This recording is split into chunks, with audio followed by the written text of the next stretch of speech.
Yes, this happened on my way to church. My car bumper was completely ripped off and the right headlight loosened. However, no one was hurt during the accident. With the help of two men, we managed to put the bumper in the boot, and I'm very glad that no breakages were on it. As you can see, a lot of scratches on it though. And at least they helped me hook a bit the headlight so that I can manage to go back home and park the car. As of course, being on a Sunday, the mechanic would not be available.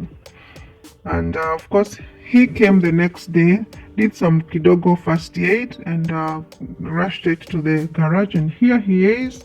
My car is super good as I wait to have my finances together and do the finishing, that is the painting work. Let's meet my mechanic. Tukitaka tunafanya panel beating, tunafanya spray beating, tunafanya. Nipigie simu tafadhali 0721 584 132.